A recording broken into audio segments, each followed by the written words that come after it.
Hello learners, welcome back to experience classes. और यार आज का जो टॉपिक है वो हमारा यूपी ट्यूब क्रैश कोर्स का लेक्चर नंबर 3 है। इसमें हम लोग डिफरेंशियल इक्वेशन पढ़ेंगे। पहले थ्योरी पढ़ेंगे, उसके बाद हम लोग क्वेश्चंस करेंगे। थ्योरी बिल्कुल बेसिक से चालू करेंगे और उसको यूपी ट्यूब लेवल तक का लेके चलेंगे। इससे आपका एनडीए का पेपर क्रॉस हो जाएगा और जो आपका एयरफोर्स और ये वगैरह वगैरह होते हैं, आपके जितने भी डिफेंस क्लासेस के पेपर होते हैं वो सब आपका क्लियर हो जाएगा। तो हेडिंग लगा लो डिफरेंशियल इक्वेशन। ठीक है।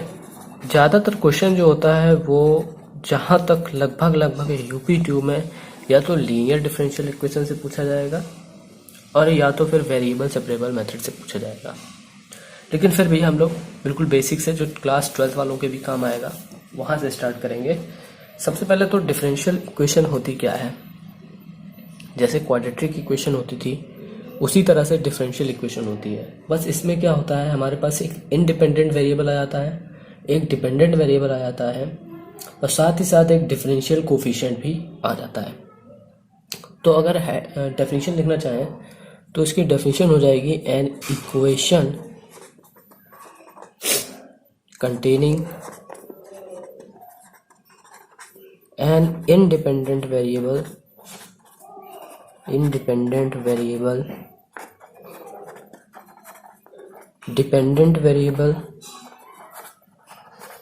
ठीक है, dependent variable and differential coefficient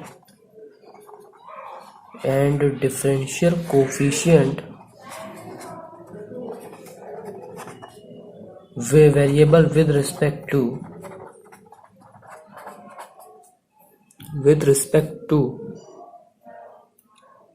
independent variable is called differential equation। ठीक है। अब ये इंडिपेंडेंट वेरिएबल और डिपेंडेंट वेरिएबल क्या होते हैं। जैसे मान लो हमारे पास कोई फंक्शन है y is equal to F X. इसका मतलब क्या है, y जो है वो x का फंक्शन है। ठीक है। अब देखो, अगर हम इंडिपेंडेंट और डिपेंडेंट वेरिएबल की बात करें तो यहाँ पे जो x है हमारा वो एक इंडिपेंडेंट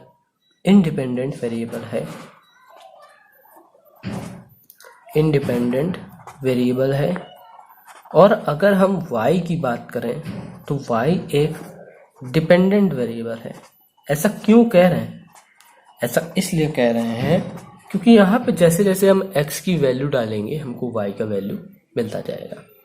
दैट इज वाई हमारा x जो है वो एक इंडिपेंडेंट वेरिएबल है बट y एक डिपेंडेंट वेरिएबल है। अब डिफरेंशियल कोफिशिएंट क्या होता है वो भी देखते हैं। डिफरेंशियल कोफिशिएंट का मतलब है हम इसको जो y है हमारा x का फंक्शन उसको डिफरेंशिएट करेंगे with respect to independent variable यानी कि x के रिस्पेक्ट में। अगर हमारे पास y जो होता फंक्शन होता t का तो यहाँ पे t जो है वो एक इंडिपेंडेंट वेरिएबल है बट y जो है एक डिपेंडेंट वेरिएबल है। तो अगर हमें डिफरेंशियल कोफिशिएंट बनाना है इसका तो इसका डिफरेंशियल कोफिशिएंट हो जाएगा dy by dt। Independent variable के रिस्पेक्ट में ही डिफरेंशिएट करते हैं। इसका डिफरेंशियल कोफिशिएंट हो जाएगा dy बाई dx और यहाँ पे हो जाएगा f डैश x। ठीक है। कहीं कहीं आप लोगों ने देखा होगा कि इस डिफरेंशियल कोफिशिएंट को f डैश x भी लिखते हैं, y डैश भी लिखते हैं, dy बाई dx भी लिखते हैं। तो ये सब रिप्रेजेंटेशन है। ठीक है, रिप्रेजेंटेशन है ये सब। अब देखते हैं। अच्छा, इक्वेशन है तो इसकी ऑर्डर भी होगा और डिग्री भी होगा। जैसे एल्जेब्रिक इक्वेशन होती थी या पॉलिनोमियल इक्वेशन होती थी उसमें भी डिग्री होती थी, मोनोमियल इक्वेशन होती थी, बायनोमियल होती थी, ट्राइनोमियल होती थी। इसी तरह से यहाँ पे भी डिफरेंशियल इक्वेशन की ऑर्डर होता है कुछ और कुछ डिग्री होती है। तो अब ऑर्डर और डिग्री देखते हैं क्या होता है। Order and degree of a differential equation. ठीक है। अब ये क्या होता है, सबसे पहले तो हम लोग ऑर्डर देखते हैं कि ऑर्डर क्या होता है। ठीक है, अगर हम ऑर्डर की बात करें तो ऑर्डर हमारे पास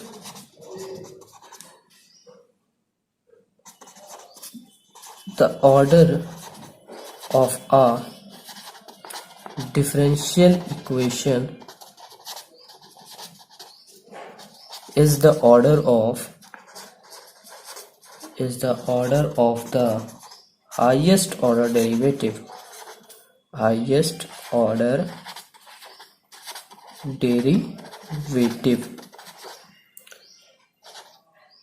appearing in the equation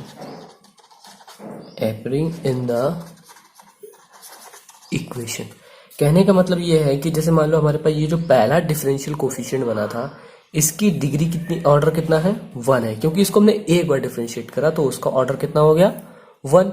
अगर हम 2 बार कर देते तो इसको y डबल डैश लिखते हैं, अगर 3 बार करते तो y ट्रिपल डैश करते हैं। तो ये जो ट्रिपल डैश 3 बार डिफरेंशिएट कर रहे हैं तो वो उसका ऑर्डर कहलाता है। इसी तरह से अगर हम किसी भी इक्वेशन का, डिफरेंशियल इक्वेशन का ऑर्डर पता करना चाहें तो उसका मतलब ये होता है कि the order of differential equation is the order of the highest order derivative appearing in the equation. अब एक इक्वेशन होगी तो जरूरी नहीं है कि उसमें एक ही डिफरेंशियल कोफिशिएंट आए, हो सकता है उसमें 5 आ जाए, 4 आ जाए, 3 आ जाए, लेकिन उसमें जो सबसे हाईएस्ट ऑर्डर का डेरिवेटिव होगा वही हमारा ऑर्डर कहलाएगा उस डिफरेंशियल इक्वेशन का। ठीक है, अगर ये चीज नहीं समझ में आ रही है तो नीचे ईमेल दिख रही होगी, उसमें आप लोग हमें मैसेज भेज सकते हैं या नीचे कमेंट सेक्शन में बताना, मैं उसको क्लियर करूंगा उस डाउट को। ठीक है, अब देखते हैं कि ऑर्डर निकालते क्या हैं, कैसे निकालते हैं, और ऑर्डर निकालने के क्या क्या तरीके हैं। ठीक है, लेकिन उससे पहले हम लोग डिग्री सीख लेते हैं कि डिग्री क्या होती है। Degree of a differential equation. ठीक है, अच्छा, अगर हम अलजेब्रिक इक्वेशन पूछें या पॉलिनोमियल पूछें तो पॉलिनोमियल इक्वेशन की डिग्री क्या होती थी, कोई बता सकता है मुझे? जो ऑर्डर होता था, सॉरी, अगर एक्स स्क्वायर है तो वो क्वाड्रेटिक इक्वेशन बन जाती थी, एक्स क्यूब होता था क्यूबिक बन जाती थी। इसी तरह से यहाँ पे भी हम लोग डिग्री देखेंगे, जो सबसे हाईएस्ट ऑर्डर डेरिवेटिव होगा, जो सबसे ज्यादा हाईएस्ट ऑर्डर डेरिवेटिव होगा डिफरेंशियल इक्वेशन में, उसकी डिग्री ही उस पूरे इक्वेशन की डिग्री कहलाएगी। तो अगर हम इसकी डेफिनेशन लिखना चाहें तो डेफिनेशन ये हो जाएगी, the degree of a differential equation is the degree of highest order derivative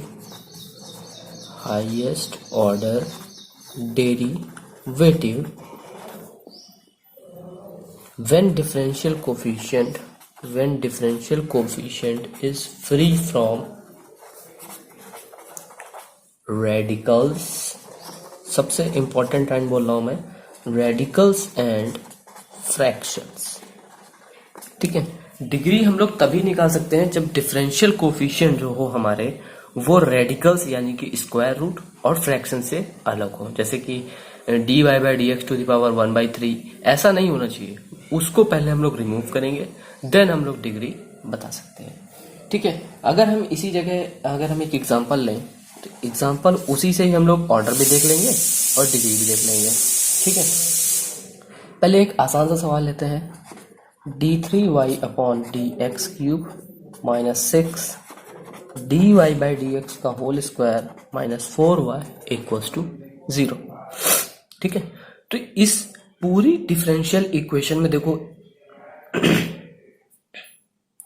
इस पूरी डिफरेंशियल इक्वेशन में देखो, एक इंडिपेंडेंट वेरिएबल होगा, एक डिपेंडेंट वेरिएबल होगा, एक डिफरेंशियल कोफिशिएंट होगा। तो हमारी इक्वेशन क्या कहलाती है? Differential equation. देखो इसमें x जो है वो इंडिपेंडेंट वेरिएबल है और y जो है वो डिपेंडेंट वेरिएबल है। ऐसा क्यों कहा हमने? dy बाई डी एक्स है इसलिए, और dy बाई डी एक्स किसका निकल आता है? With respect to independent variable, इसलिए हमने यहाँ पे x को एक इंडिपेंडेंट वेरिएबल बोला और y को डिपेंडेंट वेरिएबल बोला। और यहाँ पे देखो एक डिफरेंशियल कोफिशिएंट है dy बाई डी एक्स। ठीक है, तो ये हमारी इक्वेशन क्या कहलाएगी, डिफरेंशियल इक्वेशन। अब इसका ऑर्डर पता करते हैं और डिग्री पता करते हैं। यहाँ पे सबसे हाईएस्ट ऑर्डर डेरिवेटिव क्या है, हाईएस्ट ऑर्डर डेरिवेटिव का मीन्स क्या है, जो सबसे ज्यादा बार डिफरेंशिएट किया गया हो। तो सबसे ज्यादा डिफरेंशिएट हमारा यही किया गया है, d3y/dx3। तो इसका ऑर्डर कितना हो जाएगा, 3। अगर हम डिग्री की बात करें तो डिग्री यहाँ पे लिखा हुआ है, degree of differential equation is the degree of highest order derivative. तो हाईएस्ट ऑर्डर डेरिवेटिव यहाँ पे d3y/dx3 है, उसकी डिग्री कितनी है, 1 है। इसलिए पूरे डिफरेंशियल इक्वेशन की डिग्री कितनी हो जाएगी, 1। कुछ लोग क्या करते हैं, सबसे ज्यादा डिग्री देख लेते हैं, वो 2 होती है, तो पूरी डिफरेंशियल इक्वेशन की डिग्री कितनी बोल देते हैं, 2। तो वहां पे क्रॉस का निशान लग जाता है और 0 मार्क्स मिलते हैं। ठीक है, इसी तरह से इस चीज को ध्यान देना है कि डिग्री किसकी होती है, जो हाईएस्ट ऑर्डर डेरिवेटिव होगा उसी की डिग्री पूरे डिफरेंशियल इक्वेशन की डिग्री कहलाएगी। ठीक है, एक एग्जांपल वो लेते हैं जिसमें हमारा रेडिकल होगा। एग्जांपल देखो, y is equal to x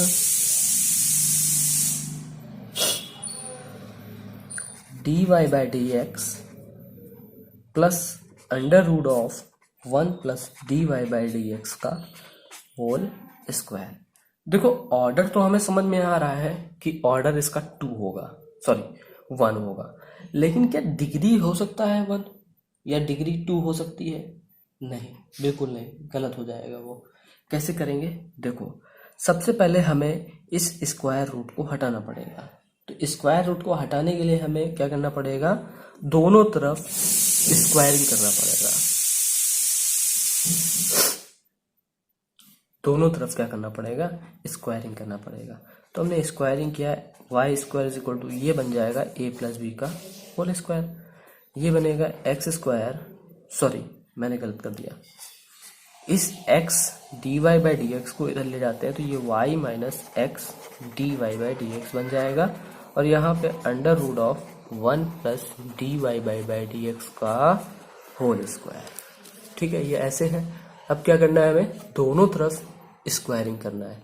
ठीक है, तो स्क्वायरिंग करेंगे तो ये a माइनस बी का होल स्क्वायर बनेगा, तो ये y square plus x square dy/dx का whole square minus 2xy dy/dx, और ये स्क्वायर रूट हट जाएगा तो 1 प्लस dy/dx का होल स्क्वायर। ठीक है, अब हमें कुछ नहीं करना है, सिर्फ और सिर्फ उसको इधर ले जाना है। तो वो करने की जरूरत नहीं, क्योंकि हमें सिर्फ और सिर्फ इसमें ऑर्डर और डिग्री बताना है। तो यहाँ पे ऑर्डर देखो, तो ऑर्डर इसका 1 आएगा और डिग्री कितनी आ जाएगी, 2 आ जाएगी। तो हम डायरेक्टली यहाँ से लिख सकते हैं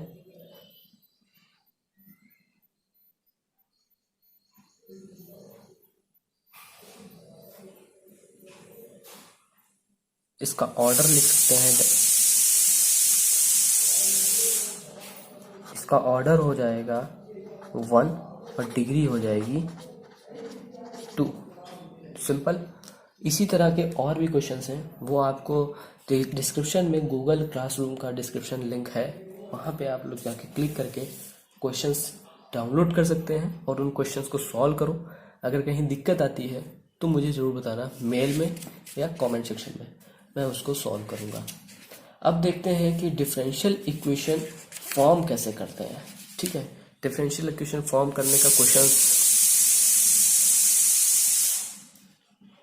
डिफरेंशियल इक्वेशन फॉर्म करने का क्वेश्चन आपका बोर्ड में पूछा जाता है या आपके जो सेशनल्स होते हैं उसमें पूछ लिया जाता है, तो वो भी हम लोग एक बार क्लियर कर लेते हैं। तो डिफरेंशियल इक्वेशन बनाने के लिए हमें क्या करना पड़ेगा, सबसे पहले तो चीज़ें हमें याद रखनी पड़ेगी।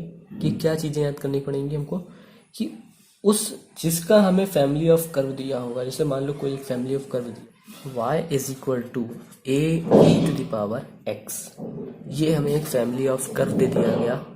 अब हमसे कह दिया गया कि इसकी डिफरेंशियल इक्वेशन बनाओ, ये जो कर्व है इसकी डिफरेंशियल इक्वेशन बना के दो। तो डिफरेंशियल इक्वेशन बनाने के लिए हमें सबसे पहले तो उसमें नंबर ऑफ आर्बिट्रेरी कांस्टेंट ढूंढने पड़ेंगे। अब ये आर्बिट्रेरी कांस्टेंट क्या होते हैं, आर्बिट्रेरी कांस्टेंट्स का मतलब हुआ कि वो जो फिक्स नंबर ऑफ कांस्टेंट होते हैं वो हमें पता करने पड़ेंगे। या नंबर ऑफ पैरामीटर्स बोल सकते हैं। तो यहाँ पे देखो एक ही पैरामीटर है, तो जितने नंबर ऑफ पैरामीटर होते हैं उतनी बार हमको डिफ्रेंशिएट करना पड़ता है उस दिए हुए कर्व को। तो जब हम इसको एक बार डिफ्रेंशिएट करेंगे तो dy by D x is equal to a e to the power x, simple. फिर अब देखो करना कुछ नहीं है, सिर्फ और सिर्फ तुमको यहाँ पे ये जो a होता है इसको रिमूव करना होता है, उन नंबर ऑफ आर्बिट्री कांस्टेंट या पैरामीटर्स को रिमूव करना होता है। तो उसको रिमूव करने के लिए हम dy बाई डी एक्स या y की मदद लेते हैं जो एक कर्व दिया होता है हमको। तो अगर हम इसको पहली इक्वेशन मानते हैं तो dy by D x is equal to a to the power x दिया हुआ है। इस a e to the power x की जगह हम लोग डायरेक्टली y लिख सकते हैं, तो dy by D x is equal to y। और अगर सिंपल भाषा में लिखें तो dy by D x minus y is equal to 0। तो ये जो कर्व था वो इस डिफरेंशियल इक्वेशन का ही कर्व है। इस तरह से हम लोग डिफरेंशियल इक्वेशन बनाते हैं, ठीक है। इसी तरह से और भी क्वेश्चंस हैं, वो मैं आपको वही बताया, डिस्क्रिप्शन में गूगल क्लासरूम का लिंक है, वहाँ पे आपको सारे क्वेश्चंस मिल जाएंगे, वहाँ से आप लोग कर सकते हैं विद सॉल्यूशन, ठीक है। या किसी के पास क्लास 12 की NCERT हो तो उसके एग्जाम्पल आप लोग लगा सकते हैं, और अगर ज़्यादा मन करे तो क्वेश्चंस कर सकते हैं। वैसे मैं सजेस्ट करूँगा कि NCERT पहले कंप्लीट करो, उसके बाद हम लोग इसमें भी आ सकते हैं। अब हम लोग निकालने जा रहे हैं सॉल्यूशन। अगर डिफरेंशियल इक्वेशन है तो उस इक्वेशन के सॉल्यूशन भी होंगे, ठीक है। तो सॉल्यूशन निकालने के अलग अलग तरीके होते हैं, उसमें से किस किस तरह से सॉल्यूशन निकालते हैं वो हम लोग देखेंगे यहाँ पे, ठीक है। तो देखो सबसे पहले हेडिंग लगा लो, solution of a differential equation, ठीक है। एक कोई डिफरेंशियल इक्वेशन दी होगी, उसके सॉल्यूशन पूछे जाएंगे। सॉल्यूशन का मतलब ये होता है कि वो उस इक्वेशन को सेटिस्फाई करेगा, वो जो उसके रिलेशन आएंगे, जो रूट्स आएंगे या कुछ भी आएगा सॉल्यूशन, वो उस इक्वेशन को सेटिस्फाई करेगा। यानी कि LHS is equal to RHS होना चाहिए अगर हम उन रूट्स या उस सॉल्यूशन को उस इक्वेशन में पुट करें तो डेफिनेशन लिखने नहीं जा रहा हूँ, सीधा डायरेक्टली कैसे करते हैं वो हम लोग सीखने जा रहे हैं, किस तरह से निकालते हैं। दो तरह के सॉल्यूशन होते हैं, कौन कौन से? एक तो जनरल सॉल्यूशन होता है, दूसरा पर्टिकुलर सॉल्यूशन होता है, ठीक है। दूसरा होता है पर्टिकुलर सॉल्यूशन, ठीक है। अब ये जनरल सॉल्यूशन और पर्टिकुलर सॉल्यूशन में अंतर क्या होता है? जनरल सॉल्यूशन वो होता है जिसमें हमें सिर्फ और सिर्फ आर्बिट्री कांस्टेंट मिलता है, या अगर हम इसकी डेफिनेशन बोलें तो डेफिनेशन है the solution which contains as many as arbitrary constant as the order of differential equation is called general solution। अगर हम particular solution की बोलें तो particular solution की जो definition होती है वो ये होती है, solution is obtained by giving particular values to the arbitrary constant। यहाँ पे हम लोग arbitrary constant को remove करते हैं general solution में, लेकिन पर्टिकुलर सॉल्यूशन में उस आर्बिट्री कांस्टेंट की जगह कुछ हमें पर्टिकुलर वैल्यू दे दी जाती है कि इफ x बराबर ये और y बराबर ये then find the solution of this differential equation, ठीक है। तब हमें पर्टिकुलर सॉल्यूशन मिलता है, और अगर हमसे वैल्यू नहीं दी हुई है, ऐसे ही सॉल्यूशन पूछ दिया है तो उसको जनरल सॉल्यूशन बोलेंगे। जनरल सॉल्यूशन से हम लोग पर्टिकुलर सॉल्यूशन निकाल सकते हैं, ठीक है, आराम से, अगर हमें वैल्यूज दी हुई हैं। तो मैं इसकी डेफिनेशन नहीं लिख रहा हूँ, डेफिनेशन आपको मैं अगर चाहोगे तो मैं बोल दे रहा हूँ, आप लोग लिख लेना। द सॉल्यूशन, पहले मैं जनरल सॉल्यूशन की डेफिनेशन बोल रहा हूँ, the solution which contains as many as arbitrary constants as the order of differential equation is called general solution of differential equation, ठीक। इसी तरह से अगर हम पर्टिकुलर सॉल्यूशन की डेफिनेशन बोलें तो the solution obtained by giving particular values to the arbitrary constant in the general solution of a differential equation is called particular solution। अब देखो, अगर हम कोई एक डिफरेंशियल इक्वेशन लें d2y by dx square plus y is equal to 0, तो ये किस इक्वेशन का सॉल्यूशन होगा? अगर हम कोई कर्व दे दें y is equal to a cos x plus b sine x, ये हमारे पास एक कर्व था। इस कर्व का जनरल सॉल्यूशन हमने मान लिया d2y by D x square plus y is equal to 0। यहाँ पे y आया है, यहाँ पर देखो y आया है, तो y की जगह हम लोग a cos x plus b sin x कहीं ना कहीं तो आया होगा, तो हमने यहाँ y रखा है। यानी कि अभी हमारे रिमूव नहीं हुए हैं a cos x plus b sin x, अगर हम इस y की जगह ये रख देंगे, इसलिए ये जनरल सॉल्यूशन बोल दिया गया है। लेकिन इसी जगह अगर हम y is equal to 3 cos x plus 5 sin x बोलें, तो ये अब इससे जो सॉल्यूशन निकल के आएगा वो एक पर्टिकुलर सॉल्यूशन निकल आएगा, क्योंकि a की जगह 3 है और b की जगह 5 है। वो कैसे भी आया हो, या जनरल सॉल्यूशन से पहले हमने निकाला हो पर्टिकुलर सॉल्यूशन, या डायरेक्टली हमें a और b की जगह कुछ वैल्यूज दी हो, वो हमें नहीं मतलब है। लेकिन हमें यहाँ पे एक पर्टिकुलर सॉल्यूशन मिला और यहाँ पे जनरल सॉल्यूशन मिला, तो जनरल सॉल्यूशन से पर्टिकुलर सॉल्यूशन निकाले जा सकते हैं। इस पर मैं क्वेश्चन नहीं करा रहा हूँ, इस पर डायरेक्टली हम लोग अब चलते हैं सॉल्यूशन, किसी डिफरेंशियल इक्वेशन को सॉल्व करने के मेथड्स। हेडिंग लगाओ, मेथड्स टू सॉल्व और finding the solution of a differential equation. कोई डिफरेंशियल इक्वेशन दी होगी और उसके सॉल्यूशन निकालने के कुछ मेथड्स होते हैं, वो मेथड्स हम लोग अब पढ़ने जा रहे हैं। सबसे पहला मेथड होता है variable separable method. Variable separable method. दूसरा मेथड होता है होमोजीनियस, इसे भी हम लोग वेरिएबल सेपरेबल मेथड में बदल सकते हैं, लेकिन इसको होमोजीनियस कुछ अलग होता है। Homogeneous method to solve differential equation. एक होमोजीनियस इक्वेशन होती है, उसको सॉल्व करने का तरीका अलग होता है, उसको सॉल्व करने का तरीका हम लोग सीखेंगे। बाद में हम लोग उसको वेरिएबल सेपरेबल मेथड ही बना देंगे, तो उसको बोलते हैं इक्वेशन रेड्यूसिबल इन वेरिएबल सेपरेबल मेथड। तीसरा जो होता है वो लीनियर डिफरेंशियल इक्वेशन होता है, लीनियर डिफरेंशियल इक्वेशन। ठीक है। अच्छा, ये जो चैप्टर है आपका डिफरेंशियल इक्वेशन, वो अभी 12th में काम तो आएगा ही, साथ ही साथ जो आपके कॉम्पिटिटिव एग्जाम है उसमें भी काम आएगा। लेकिन आप लोग अगर जब बीएससी और बीटेक करेंगे तो उसमें आपका ये चैप्टर थोड़ा और इलेबोरेट करके दिया हुआ है, उसमें आप लोग थोड़ा और अच्छे से पढ़ेंगे इस लीनियर डिफरेंशियल इक्वेशन के बारे में।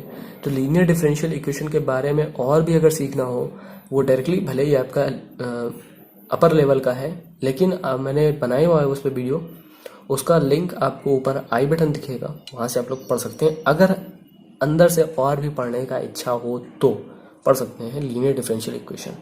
ठीक है, तो अब देखते हैं पहले हम लोग वेरिएबल सेपरेबल मेथड क्या होता है। इसको सॉल्व करने के लिए आपकी डिफरेंशिएशन अच्छी होनी चाहिए। ठीक है, इस पर मैं वीडियो भी बना चुका हूँ, एक नहीं दो वीडियो बना चुका हूँ, उसके भी आई बटन आपको यहाँ दिखेंगे या नीचे डिस्क्रिप्शन में आपको लिंक मिल जाएगा। इंटीग्रेशन आपका अच्छा होना चाहिए, उस पर भी मैं वीडियो बना चुका हूँ, एक नहीं दो वीडियो बना चुका हूँ, उसका भी लिंक आपको डिस्क्रिप्शन में मिल जाएगा।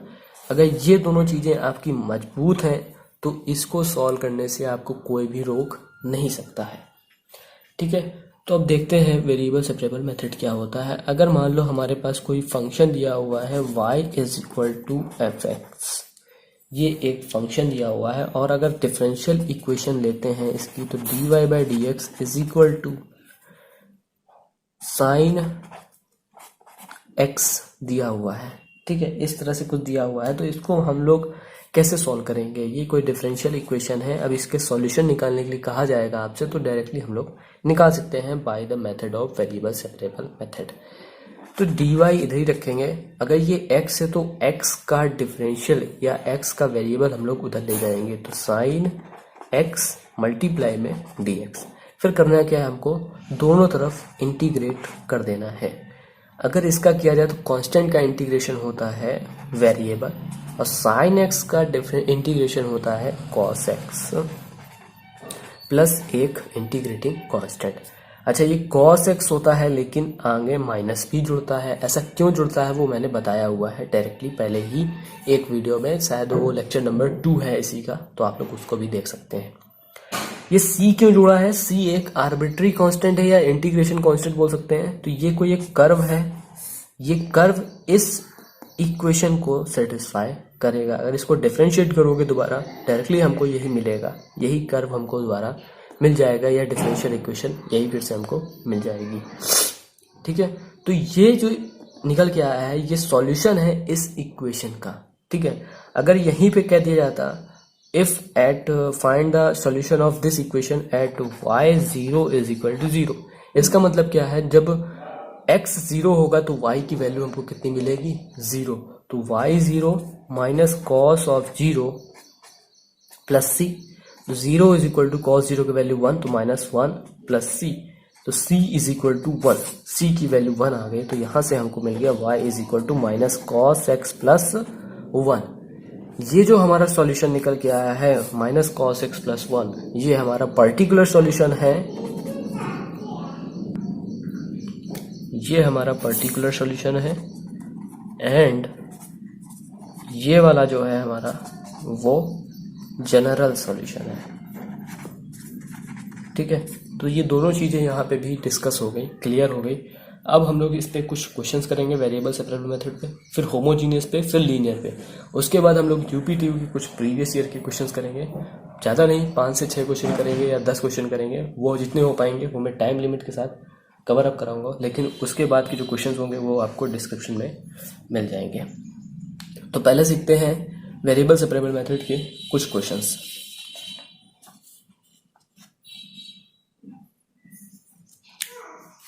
तो सबसे पहला एग्जांपल अगर लें तो सबसे पहला एग्जांपल हो जाएगा dy by D x is equal to 1 plus Y square upon y is equal to 0। ये एक इक्वेशन है। एक और सवाल ले लेते हैं, sec square x tan y d x plus sec square y tan x d y is equal to 0। एक और क्वेश्चन लें, तो थर्ड क्वेश्चन ले लिया हमने, d Y by D x is equal to cos of x plus y. Fourth question अगर हम लें,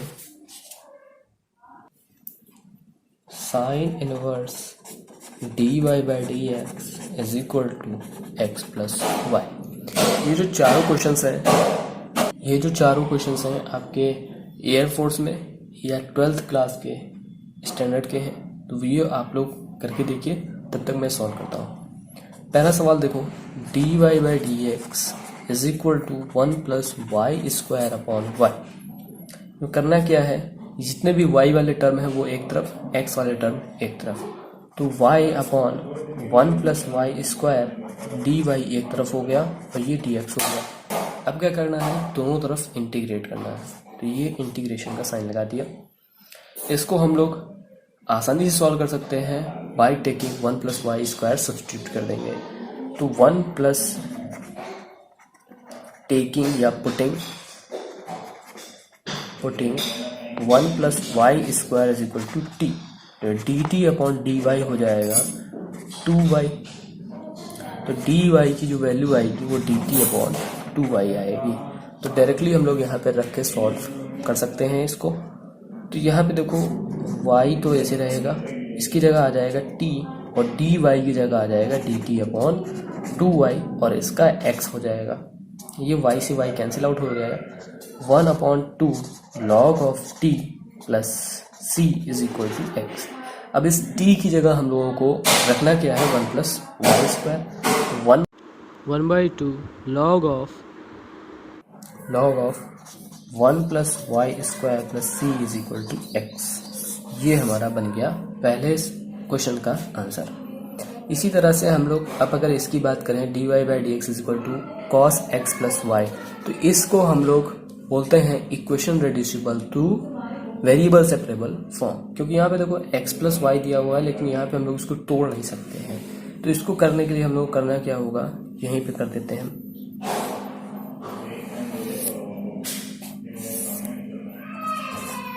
D Y by D x is equal to cos of x plus y, ये दूसरा क्वेश्चन है।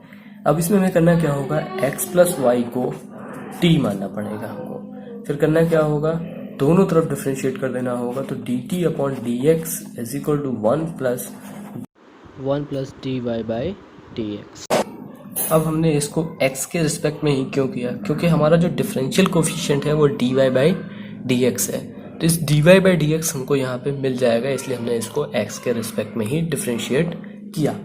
अब जहाँ पे D Y by D x है वहाँ पे हम लोग लिख सकते हैं D T by D x minus one, तो यहाँ पे हम D Y by D x की जगह D T by D x minus one रखेंगे। D T by D x minus one is equal to cos of T. अब देखो हमारा जो इक्वेशन है वो वेरिएबल सेपरेबल फॉर्म में बन चुका है। कैसे, D T by D x इधर ही रखा, वन प्लस कॉस टी बन गया, तो D T upon one plus cos t बन गया is equal to d x. अब करना कुछ नहीं है, हमको दोनों तरफ इंटीग्रेट करना है, और ये इंटीग्रेट करना मैंने आपको इंटीग्रेशन का जो लेक्चर है वो हमने वहाँ पे बताया हुआ है कैसे इसको सॉल्व करेंगे, तो वहाँ से आप लोग देख सकते हैं। यहाँ करना कुछ नहीं है, बस वन प्लस कॉस टी का जो हमारा रेसिप्रोकल होता है उससे ऊपर नीचे मल्टीप्लाई करके सॉल्व करना है, इसको डायरेक्टली कर देंगे। इसका जो आंसर है वो मैं लिखे दे रहा हूँ, इसका आंसर आएगा तुम्हारे पास tan of x plus Y by two is equal to x plus C, ये इसका आंसर था। बाकी के जो क्वेश्चन दो हैं वो आपको खुद से ट्राई करने हैं और उसका सॉल्यूशन मैं आपको दे दूंगा, वहाँ से आप लोग कर सकते हैं। अब हम लोग देखते हैं दूसरा टाइप। दूसरा टाइप था होमोजीनियस, इसका मतलब होता है सेम, ठीक है, सेम डिग्री जिसकी होगी उसको कैसे सॉल्व करेंगे। जैसे मान लो y इज इक्वल टू हमें दिया हुआ है, sorry d Y by D x इस तरह से दिया हुआ है, f of x comma y upon g of x comma y. इसमें x की भी डिग्री सेम होगी और y की भी डिग्री सेम होगी, यानी अगर यहाँ पे x स्क्वायर है, यहाँ पे y स्क्वायर है, तो यहाँ भी x स्क्वायर होगा और यहाँ पे भी y स्क्वायर होगा, ठीक है। जैसे कि मान लो अगर हमारे पास कोई फंक्शन दिया है t y by D x is equal to x square plus x y upon x y plus one, ठीक है, सॉरी अगर यहाँ पे हम y स्क्वायर करते हैं, देखो यहाँ पे अगर x की पावर 2 है तो अगर इसकी 1 है इसकी 1 है तो 1 प्लस 1 मिलके कितना हो गया, 2 हो गया। इसी तरह से यहाँ भी 2 हो गया, यहाँ भी 2 हो गया, तो इसको हम कह सकते हैं ये एक होमोजीनियस फंक्शन है या होमोजीनियस डिफरेंशियल इक्वेशन है। इसको सॉल्व करने का तरीका क्या होता है, बड़ा ही आसान तरीका होता है। आप लोगों को स्कूल में भी बताया गया होगा कि अगर ऐसे चीज आ जाए तो हमें क्या करना है, y is equal to v x put करना है, फिर क्या करना है d Y by D x, यानी कि x के रिस्पेक्ट में दोनों तरफ डिफ्रेंशिएट करना है, तो ये आएगा v plus x D we by D x by the product rule, ठीक है। कोई दिक्कत इसमें, कोई दिक्कत हो तो मुझे नीचे कमेंट सेक्शन में जरूर बताना यार, मैं उसको सॉल्व करने का बिल्कुल पूरा से पूरा मतलब कि पूरा से पूरा प्रयास करूंगा अपना, ठीक है। फिर क्या करना होगा हमको, d Y by D x की जगह यहाँ v plus x D we by D x रखना होगा, और जहां जहां y है वहां पे वी एक्स रखना है। उससे होगा क्या, एक चीज कैंसिल आउट हो जाएगी, x दोनों तरफ से कॉमन आ जाएगा और फिर हम लोग उसको वेरिएबल सेपरेबल मेथड के मेथड से सॉल्व कर सकते हैं। इस पर एक सवाल करते हैं, उससे ज्यादा समझ में आएगा आप लोगों को कैसे। देखो एक एग्जांपल मैंने लिया यहाँ पे, ये 12th के बोर्ड के क्वेश्चन, 12th के बोर्ड पेपर में आया हुआ था, लिखा हुआ था solve x square plus x y d y is equal to x square plus Y square d x, ठीक है। जहां तक मैंने यही फंक्शन बना दिया जो बना हुआ है, तो d Y by D x कितना आ जाएगा, x square plus Y square upon x square plus x y, इस तरह से हमारा बन जाएगा, ठीक है ना। तो अब हमें करना कुछ नहीं है, सिर्फ और सिर्फ जहां जहां अब हमें पता तो चल गया है कि ये कैसा फंक्शन है,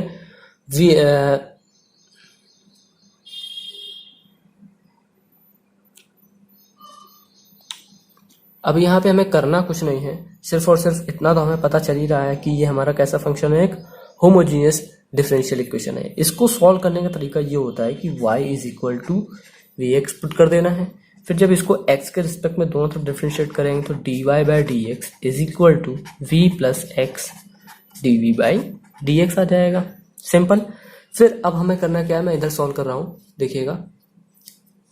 d Y by D x की जगह हमने रखा v plus x D we by D x is equal to, जहां जहां y है वहां पे हम वी एक्स रखेंगे, x square plus v square upon x v x square x square plus v x square हो जाएगा, क्योंकि y is equal to v x और एक x पहले से ही था।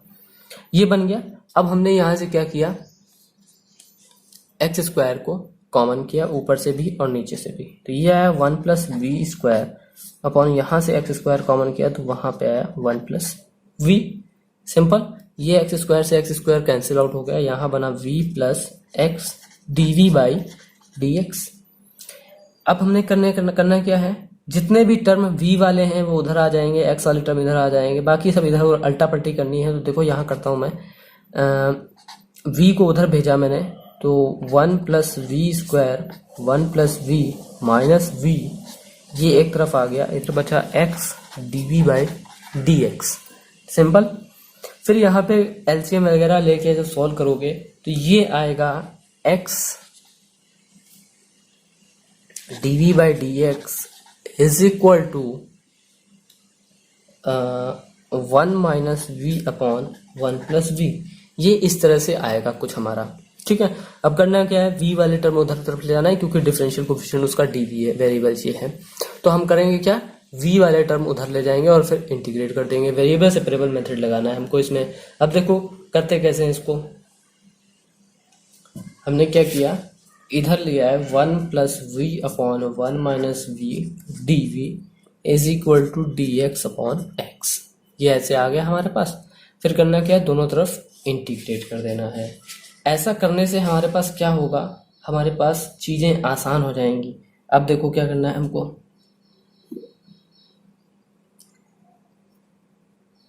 अच्छा इस 1 को हम लोग क्या लिख सकते हैं, अब इस इंटीग्रेशन को सॉल्व करना बड़ा ही आसान है। कैसे लिखेंगे, इस 1 को लिखेंगे 2 minus 1 minus v upon 1 minus v. ऐसा क्यों किया, क्योंकि हमें यहाँ 1 माइनस वी दिख रहा है तो हम कैंसिल आउट कर सकते हैं इसको। D v is equal to, इसका तो लॉग एक्स हो जाएगा डायरेक्टली। ठीक है, कोई दिक्कत नहीं। फिर यहाँ पे हमने रखा 2 अपॉन 1 माइनस वी माइनस 1, ये तो एक ही साथ आ गया ना, 1 upon v minus 1 minus v upon 1 minus v, ये तो कैंसिल आउट हो गया हमारा, तो कोई दिक्कत ही नहीं हुई। D v is equal to log x. ठीक, जब इसको करोगे तो ये आएगा 2 लॉग ऑफ 1 माइनस वी और एक माइनस साइन और आ जाएगा, माइनस वी। ठीक है, is equal to log x. यहाँ पे हम सी और जोड़ देते हैं। अच्छा, जब सारी चीजें लॉग में हैं तो हम इसको डायरेक्टली लॉग में ही लिख सकते हैं। सब लॉग वाले टर्म इधर ले आए, इस सी को भी लॉग सी के टर्म में लिख लें, तो ये आएगा log x plus 2 log 1 minus v plus log c is equal to minus of v. Simple. अब जहां जहां v है वहां पे y बाई एक्स आ जाएगा। क्यों, क्योंकि हमने y is equal to v x put किया था। ठीक है। अच्छा, ये अगर ये सब तीनों प्लस में है तो लॉग की प्रॉपर्टी से मल्टीप्लिकेशन में हो जाएंगे ना। तो इसको मल्टीप्लिकेशन में करने के बाद जो आखिरी आंसर आएगा, मैं डायरेक्टली वो लिख रहा हूं, तो ये आंसर आएगा सी एक्स माइनस वाई का whole square is equal to x time e to the power minus y by x. ये हमारा फाइनल आंसर है। फाइनल आंसर कैसे आया, ये log m plus n plus जो भी हो। ठीक है, तो तीन टर्म तीनों प्रोडक्ट में है, तीनों एडिशन में है, तो हमारा मल्टीप्लिकेशन में हो जाएगा। लॉग की प्रॉपर्टी ये होती है। तो log c multiply by 1 minus v का होल स्क्वायर हो जाएगा, क्योंकि n लॉग m जो होता है वो log m to the power n होता है। यहाँ पे दो प्रॉपर्टी यूज हुई हैं, वो भी लॉग की। Log m to the power n होता है n लॉग m,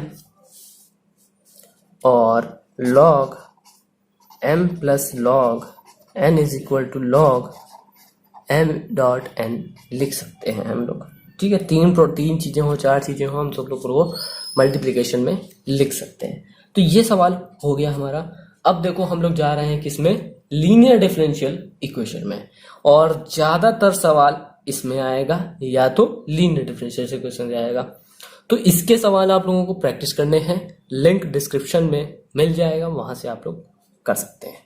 ठीक है, अब हम लोग देखते हैं लीनियर डिफरेंशियल इक्वेशन क्या होती है, उसका मुखड़ा देखेंगे, फिर उसको कैसे सॉल्व करते हैं वो, एंड देन उसके बाद हम लोग स्टार्ट करेंगे अपने यूपीटीयू के कुछ प्रीवियस ईयर के क्वेश्चंस। अब देखो linear differential equation, linear differential equation, ठीक है।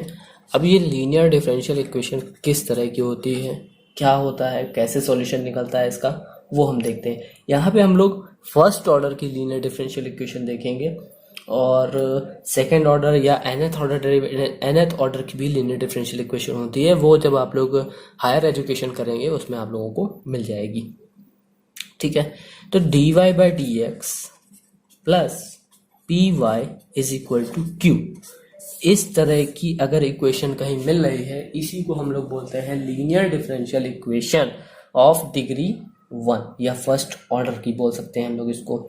और यहाँ पे जो P और Q है वो कांस्टेंट है। ठीक है, तो ये जो P और Q है वो कांस्टेंट है और ये एक लीनियर डिफरेंशियल इक्वेशन है फर्स्ट ऑर्डर की। जैसे कि अगर हम एग्जांपल देना चाहें तो dy by D x plus x y is equal to x cube. ठीक है, यहाँ पे P क्या है, x है, Q क्या है, एक्स क्यूब है। हम लोग इसको कैसे बदलेंगे, क्या करेंगे, वो सब हमारे ऊपर है, वो सब हम देखेंगे।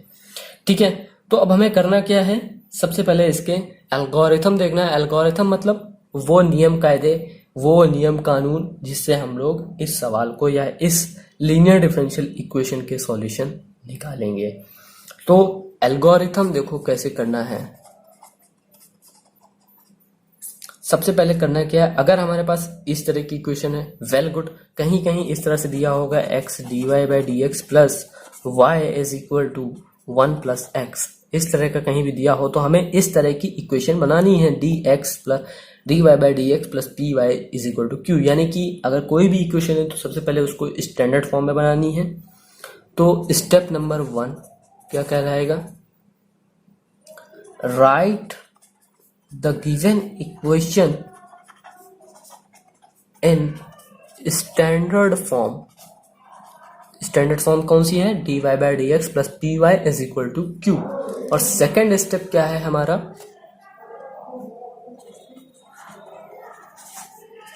Step number 2 find integrating factor. Integrating factor find करना है हमको। इंटीग्रेटिंग फैक्टर क्या होता है, e to the power p dot dx। ये कहाँ से आता है, ये सब हमें इसके बारे में चर्चा नहीं करनी है, बट यहाँ पे एक इंटीग्रेटिंग फैक्टर हमको निकालना पड़ता है। तो इंटीग्रेटिंग फैक्टर होता है e to the power p dot dx। फिर क्या करना है, स्टेप नंबर 3 देखो,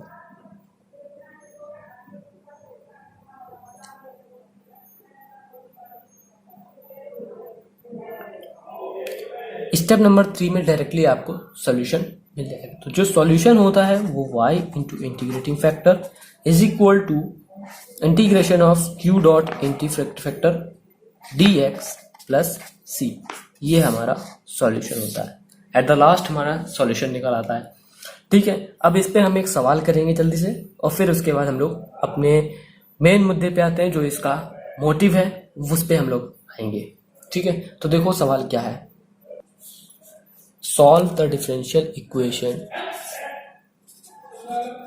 solve the differential equation,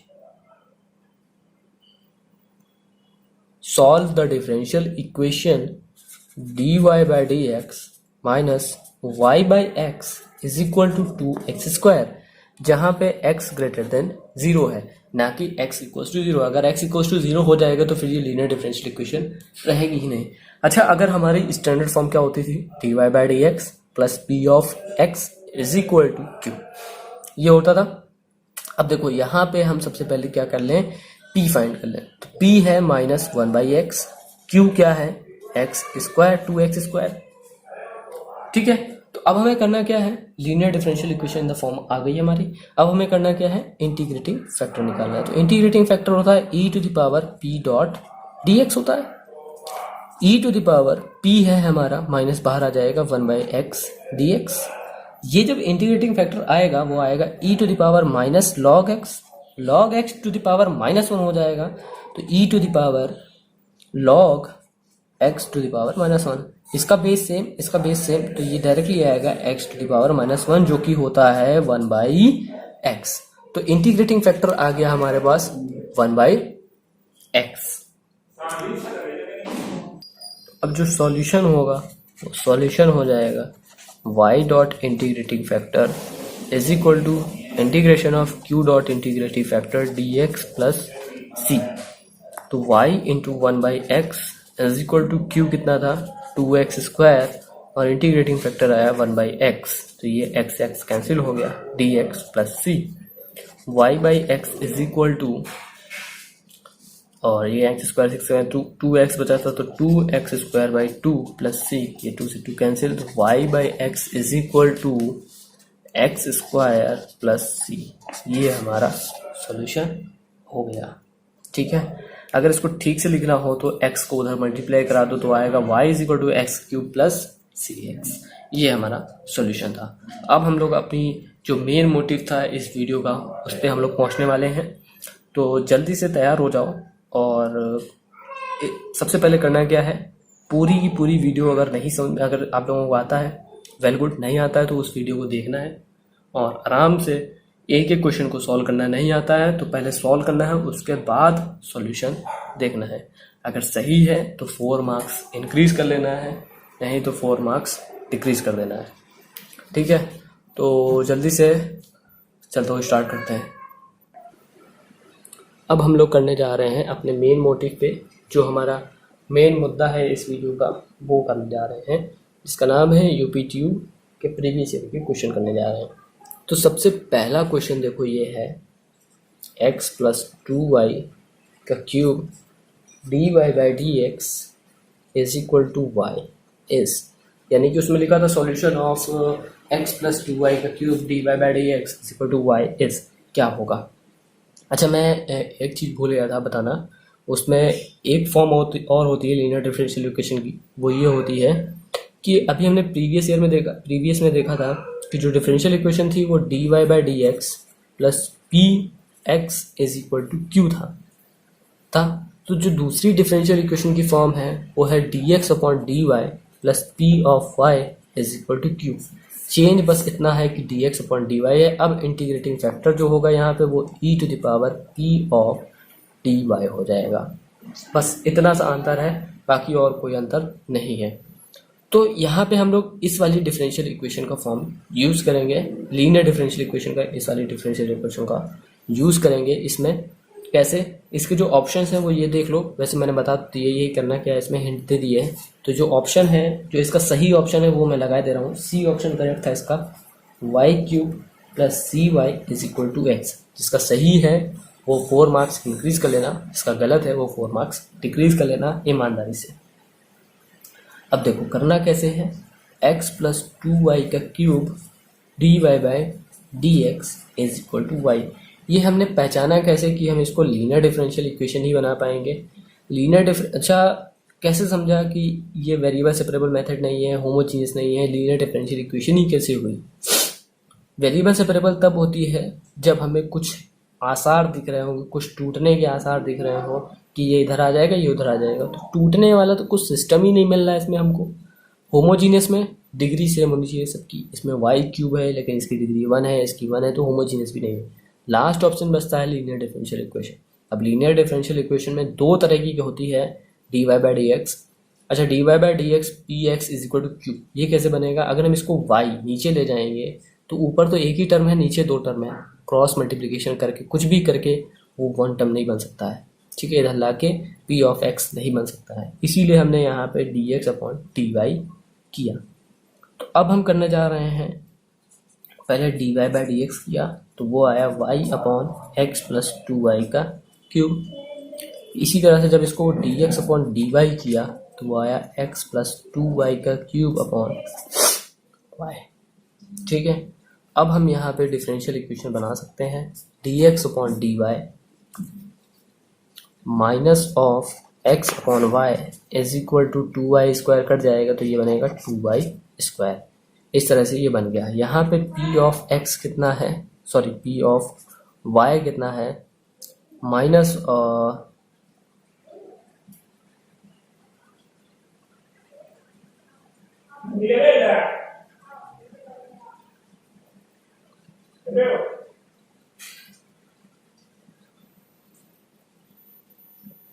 one by Y और q कितना है 2y²। अब हमें करना क्या है, इंटीग्रेटिंग फैक्टर निकालना है। वो होता है e to the power p dot d y minus sorry plus ऐसे रहेगा तो e to the power -1/y dy। पिछले सेम तरह सवाल है, यहाँ पे जो आंसर आएगा वो आएगा इंटीग्रेटिंग फैक्टर हो जाएगा e to the power log y to the power -1, वो हो जाएगा 1/y। ठीक है, तो इंटीग्रेटिंग फैक्टर आया 1/y। अब हमें जो आंसर आएगा वो वहाँ पे क्या करते थे, x डॉट इंटीग्रेटिंग फैक्टर करते थे, यहाँ पे हमें sorry y dot integrating factor करते थे, यहाँ पे x dot integrating factor is equal to q dot integrating factor dy plus c। D सब कुछ चेंज हो जाएगा, जहाँ x था वहाँ y हो जाएगा, जहाँ y है वहाँ x हो जाएगा। ठीक है, तो अब x डॉट 1/y, q है हमारे पास 2y² dot 1/y dy plus c। ये आ जाएगा x upon y is equal to, ये कट के पूरा हो जाएगा 2y, तो ये y² प्लस c आएगा। तो ये आंसर हो जाएगा x is equal to y³ plus cy। ठीक है, तो डायरेक्टली आंसर हमारा आ गया, लास्ट ऑप्शन सही है। तो जिसका सही था वो 4 मार्क्स इंक्रीज कर ले, जिसका गलत है वो 4 मार्क्स डिक्रीज कर ले। अब हम लोग जा रहे हैं नेक्स्ट क्वेश्चन की तरफ, और ये आया था 2016 में। ठीक है यार, तो इसी तरह के सवाल आते हैं आप लोगों के। ठीक है, तो क्या बाकी सवाल मैंने सेलेक्ट नहीं किए हुए हैं, तो मैं उसका जो सवाल के क्वेश्चंस हैं वो मैं आपको डिस्क्रिप्शन में दे दूंगा, उसकी PDF, वहाँ से आप लोग डाउनलोड करके उसको सॉल्व कर सकते हैं। ठीक है, तो अब मिलते हैं नेक्स्ट लेक्चर में, जिसमें हम लोग पढ़ेंगे वेक्टर की पूरी थ्योरी और कुछ क्वेश्चंस। तो इसी थ्योरी से ही आपके क्वेश्चंस आते हैं, इसी तरह के सवाल आते हैं। देख लिए आप लोगों ने, खुद ही देख लिए हैं, तो आगे के सवाल आप लोग कर सकते हैं। ठीक है, और अगर नए हैं तो इस चैनल को सब्सक्राइब जरूर कर लेना, और अगर वीडियो पसंद आई हो तो शेयर भी कर देना। ठीक है, तो चलते हैं, मिलते हैं नेक्स्ट लेक्चर में, तब तक के लिए जय हिंद।